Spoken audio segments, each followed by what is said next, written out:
Hey guys, welcome back to the channel. It's Arnie, and we're going to be opening up some more toys. Specifically, we're opening up some McFarlane, the infected Superman from the Merciless wave. Let's open it up. So there it is, right over there. There's the box. It's a nice big box. Comes with a piece. You know, there's the back over there with the back card and everything.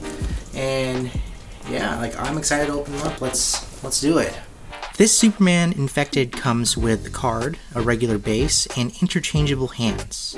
I wish he came with a flight stand, but I have flight stands from other figures. But it just makes sense for this guy to come with it. It's pretty simple, but I do like the change of hands.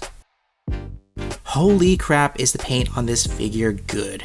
The muted colors work so well, and there's a little bit of paint bleed on his insignia, but it's not that bad. The skin tone on his dead skin color looks amazing, and the face has great details in it. The mouth, the raccoon eyes, the skin breakdown looks fantastic.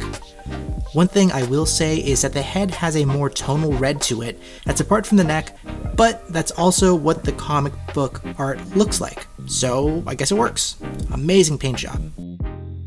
And again, winning is how good this sculpt is.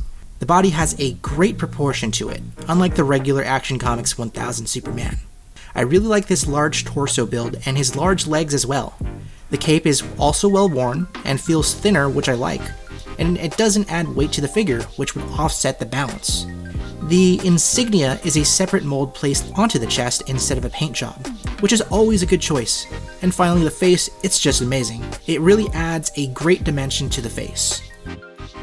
Now this has fairly typical articulation, but the benefit of this figure versus the Action Comics 1000 is the double jointed elbows as well as the mid-torso. These add much more flexibility to the figure, obviously. Head has great rotation, torso is very fluid, double jointed knees and ankle pivot, and as usual, not any ab crunch in the usual way, and it doesn't have the mid-thigh or mid-shin swivel, but this figure is better than most simply because the torso is more fluid in the mid and in the waist. You can actually get a great flight pose out of this figure, unlike the Action Comics 1000 figure. Scale. So let's talk about it. Here he is next to the Action Comics 1000. Personally, I like this infected Superman proportion way more than the Action Comics Superman. The height between the two is in good scale, I like it a lot. Here he is next to some 6-inch figures, Lobo, Collect, and Connect from Mattel, and Cyclops from Marvel Legends. Lobo for some reason looks really good next to this figure despite coming from the smaller line. And here he is next to Darkseid from Storm Collectibles. They scale really well together. Final thoughts? This is an absolute get for a figure. Totally worth the full price of a figure.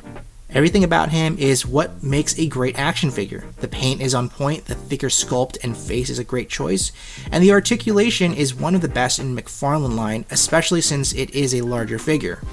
Scale is typical, but it will look great on the 7-inch line. So there you go. I hope you enjoyed this video. I know you can easily find reviews on other channels, so I always appreciate you guys visiting my small channel.